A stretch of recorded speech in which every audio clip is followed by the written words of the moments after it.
Alhamdulillah kesekian malamnya kita dapat melaksanakan ibadat solat tarawih dan luangkan sedikit masa insya-Allah untuk mendengar sedikit peringatan daripada saya, insya-Allah berkongsi sedikit sebanyak sampai jam sebelum 10.30 lah insya-Allah ya. Kurang setengah jam insya-Allah. Sebenarnya nuzul Al-Quran yang akan datang minggu depan, saya nak kongsikan beberapa perkara. Firman Allah Subhanahu wa taala dalam surah An-Nisa surah ke-4 ayat 82, a'udzubillahi minasyaitonirrajim. Afala tadabbaruna al-Quran walau kana min 'indi ghairillah lawajadu fihi ikhtilafan katsira. Adakah mereka tidak mentadabbur Al-Quran? Jikalau Al-Quran itu datang daripada selain Allah, maka mereka akan menemui di dalam Al-Quran itu perbezaan atau percanggahan yang banyak. Jadi kalau tuan-tuan perempuan nak tahu lebih banyak tentang huraian ayat ni, boleh tengok ceramah Dr. Zakir Naik. Masa beliau datang ke Malaysia pun beliau antaranya mensyarahkan ayat ni ya. Dan surah Muhammad surah ke-47 ayat ke-24, a'udzubillahi minasyaitonirrajim. Afala yatadabbaruna al-Quran am 'ala qulubin aqfaluha.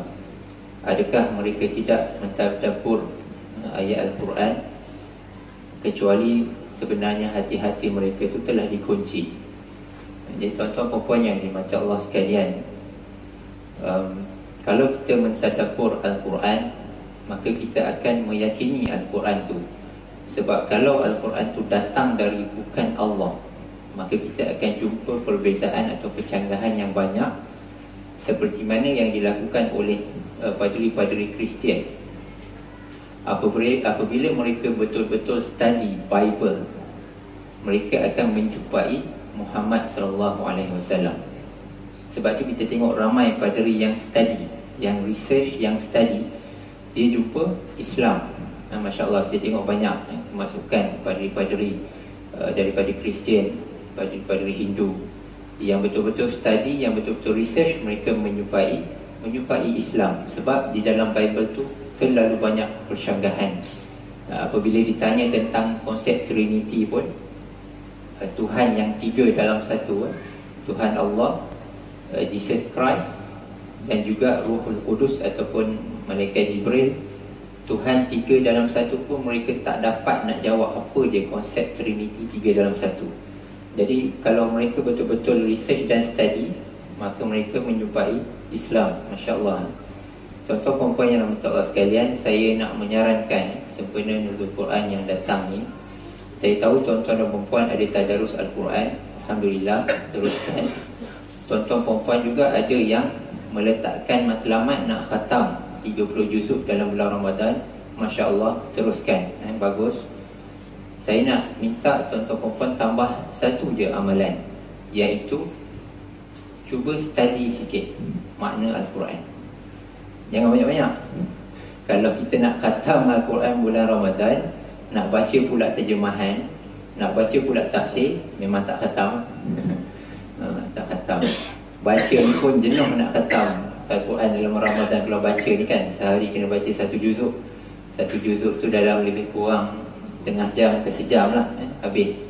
Jadi baca pun jenuh, nak pula baca terjemahan, nak fahamkan pula, nak buka tafsir pula, takkan khatam lah. Jadi saya minta tuan-tuan perempuan mulakan dengan sedikit saja. Sedikit sahaja. Katakanlah contohnya surah Al-Fatihah. Apabila kita membaca surah Al-Fatihah, dalam hujung surah Al-Fatihah tu Allah berfirman ghairil maghdubi alaihim waladdallin. Bukan mereka, sebelum tu kita minta Allah tunjukkan jalan yang lurus, bukan jalan mereka yang engkau murkai, dan bukan jalan mereka yang sesat. Siapa yang Allah murka? Siapa yang Allah sesat? Kita timbulkan soalan. Timbul soalan ni bukan untuk menimbul keraguan. Jangan salah anggap pula tiba-tiba kan kata ustaz suruh menimbulkan keraguan terhadap Quran. Bukan soalan tu keraguan.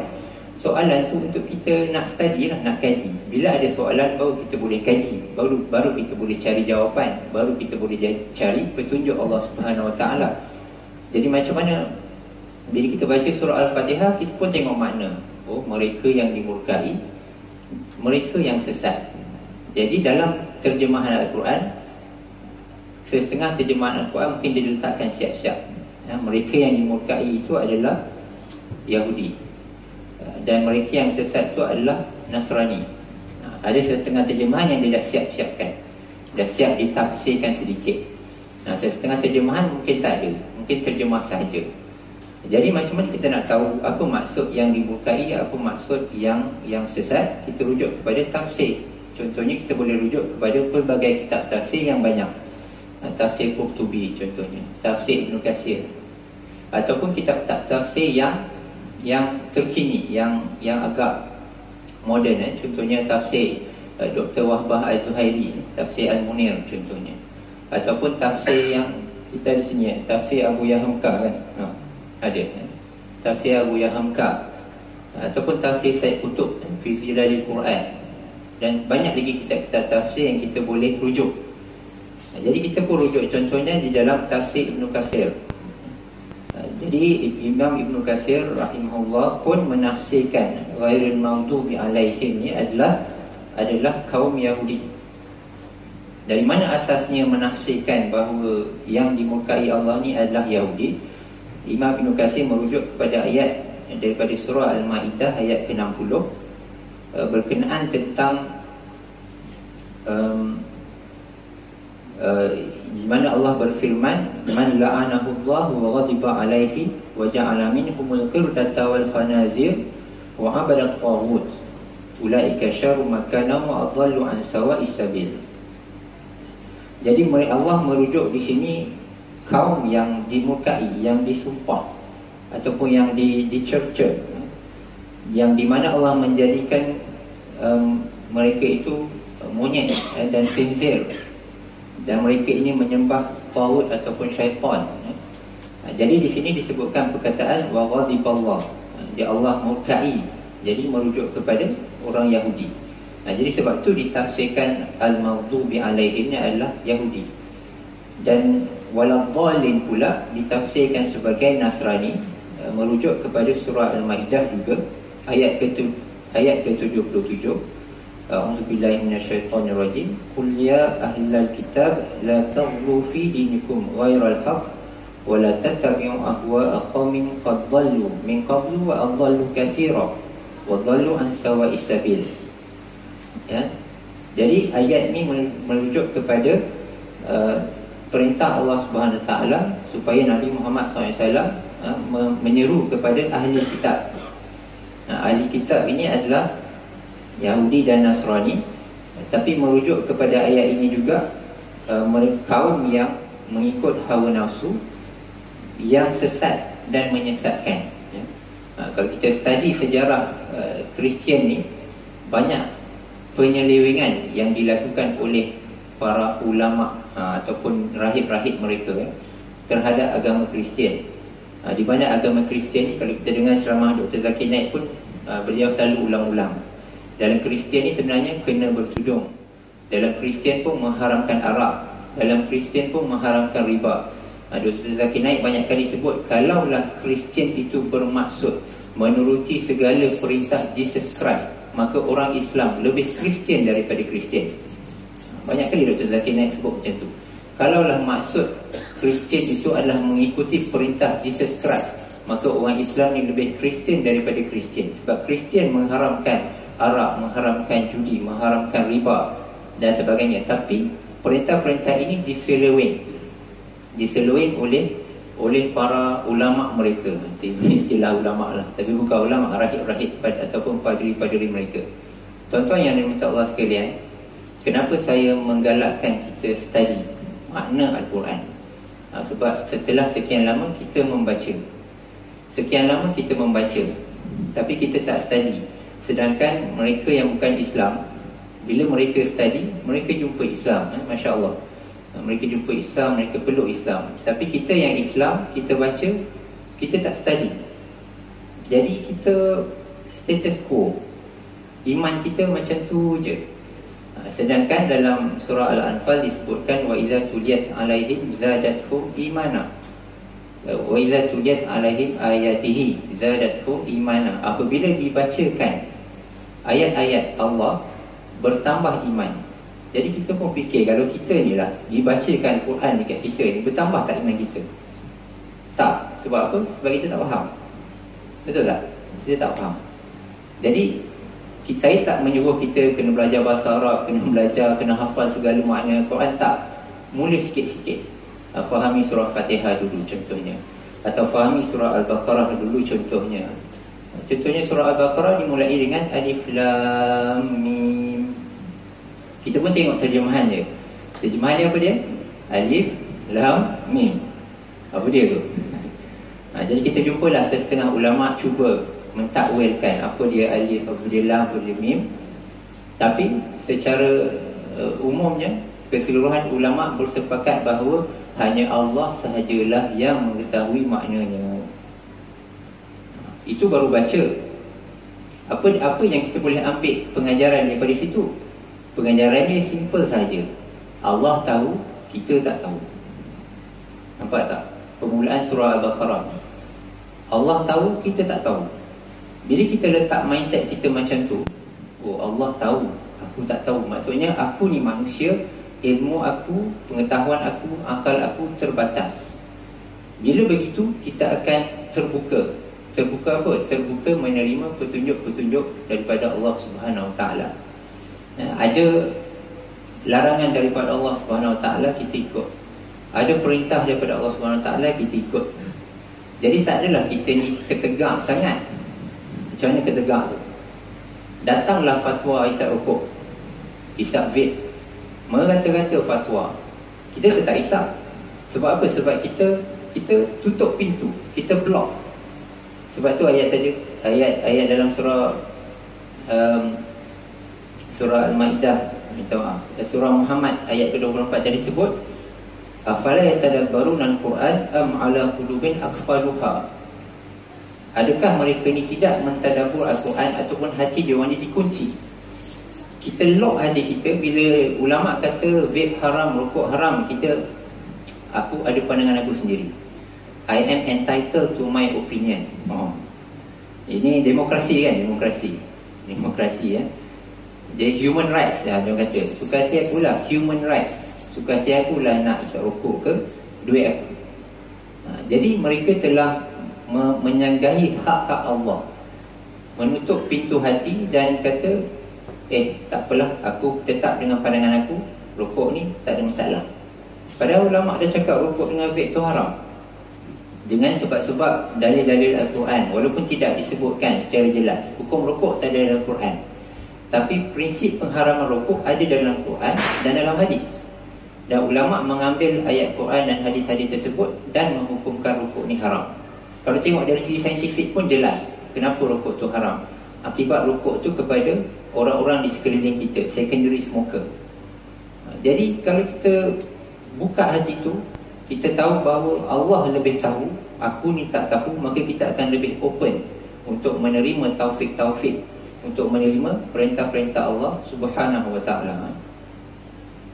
Jadi saya galakkan tuan-tuan dan puan untuk membaca dan menimbulkan pertanyaan, siapa yang alif lam mim zalikal kitabul la raib, ini adalah kitab yang tidak ada keraguan padanya.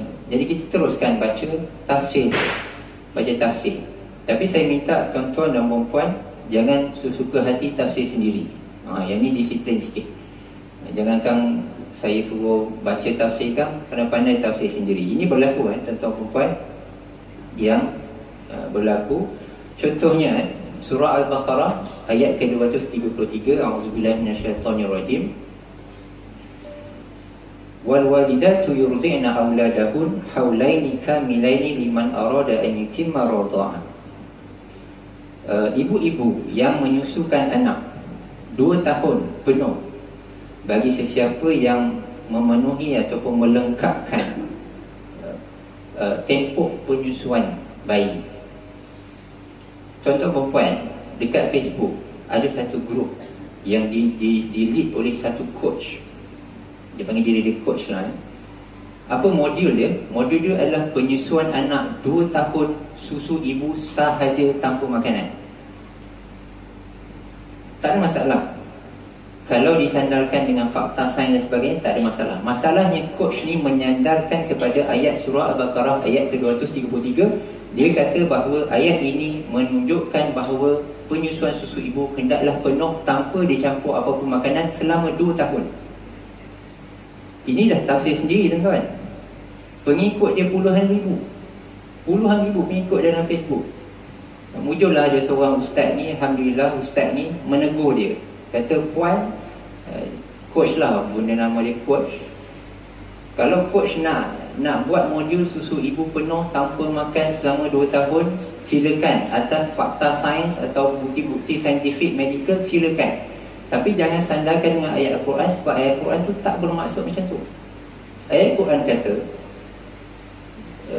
ibu-ibu yang menyempurnakan tempoh penyusuan haulaini kamilaini, 2 tahun penuh. Yang coach ni dia mentafsir sendiri.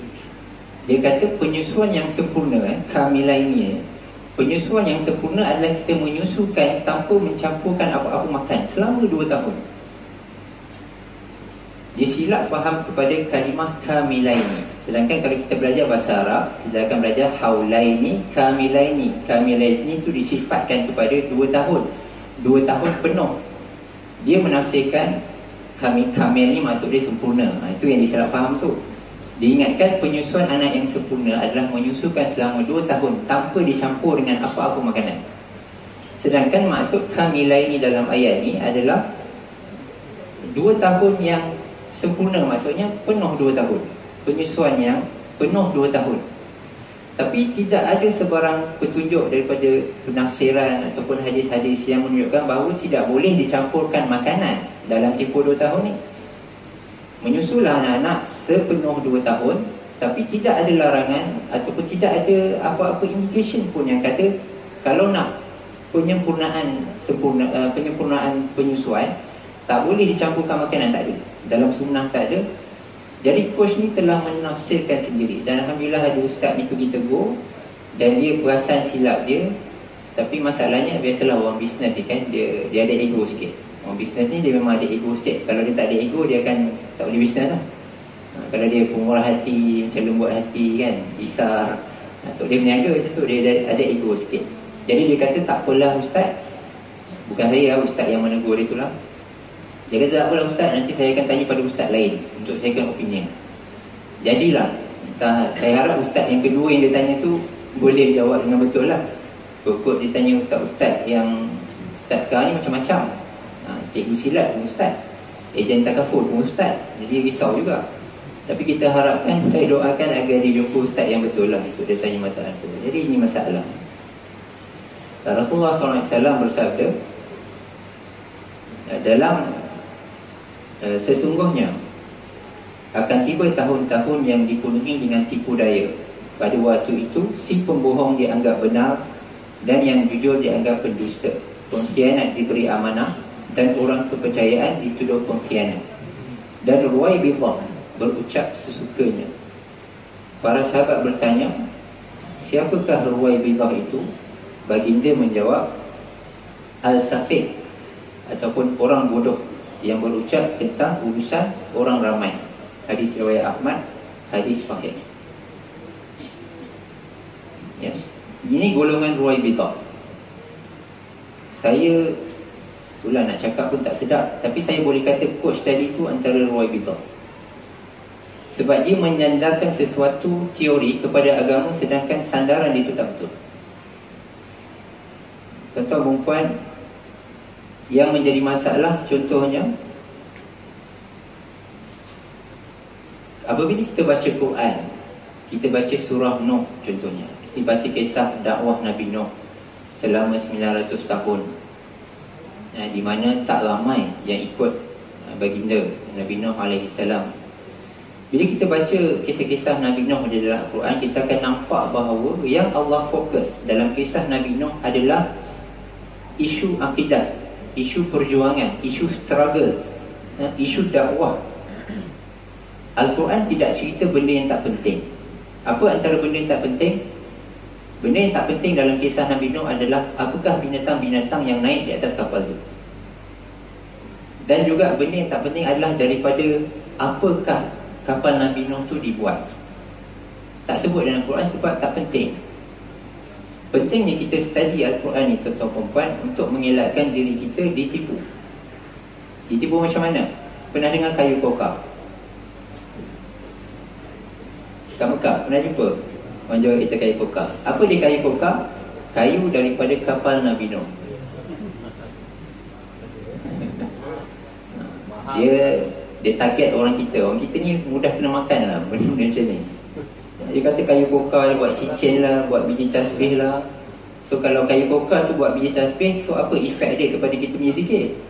Jadi lagi khusyuk ke macam mana? Kita berzikir, gunalah tasbih ke, guna jari ke, yang penting tu zikir kita tu. Khusyuk kita, ketundukan kita kepada Allah SWT. Tak penting tasbih kita tu dibuat daripada kayu apa.